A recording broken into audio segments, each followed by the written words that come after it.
At 2 trillion shillings, the 2015-2016 financial year spending plan is both the largest and the most ambitious in the region.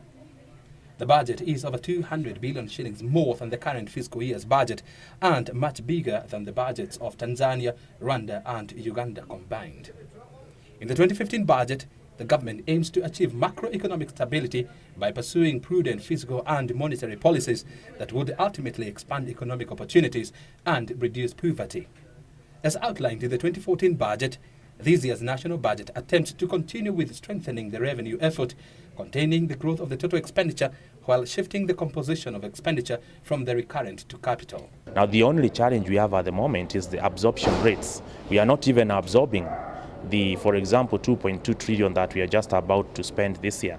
It also seeks to eliminate unproductive expenditures, maintaining a low rate of inflation of around 5% by means of a prudent monetary policy, strengthening the international reserves position to over 4.5% months of import cover, and delivering low interest rates and stable exchange rates. However, how to finance the expenditure plan is the elephant in the room. So we'll be doing an assessment to ensure that what is the source of these vulnerabilities, and if indeed they are consistent with what we had anticipated, then obviously it leaves us room to request for disbursement. The policy statement is the third to be prepared under the Jubilee government and occurs at a time when Kenya has recently graduated into an emerging economy with bright prospects. This happened after the rebasing of the GDP estimates last September. As a result, the economy grew by 25%, placing Kenya in the lower middle income economy and is now ranked as the 9th largest economy in Africa.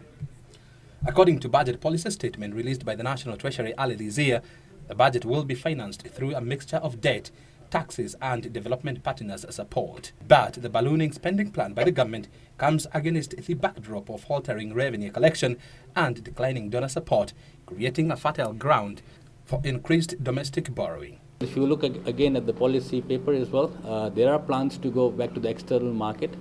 Only question is the sovereign bond that we did last year, where has that money gone? The challenge that we have is how to use the money that we borrow. Are we getting value for that money? Are you utilizing that money in the best interest of Kenyans? That should be the question. The 2015-2016 budget targets a total revenue collection of 1.34 trillion shillings, which is 25% of the gross domestic product. Under the current fiscal year, the taxman had a target of raising 1.16 trillion shillings, or 20.3% of GDP. The Kenya Revenue Authority is already feeling the pressure of missed targets. The increase in expenditure comes with some drawbacks.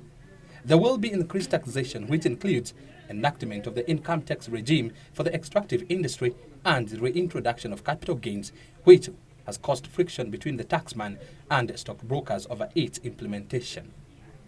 Capital gains and compensating tax is more of an administrative issue, really. This tax was reintroduced last year, effective January this year. But then again, it was a cut and paste of a 1985 legislation. It has a lot of gaps, and we think that the government just ought to review that. Treasury says that the fiscal deficit will be financed through external borrowing of 354 billion shillings and domestic borrowing of 228 billion shillings. Economic experts caution that increased foreign borrowing effectively increases Kenya's exposure to the erratic cycles of the global markets. On the domestic front, increased government borrowing is bound to crowd out local borrowers by limiting credit, hence increase lending rates and stifle growth.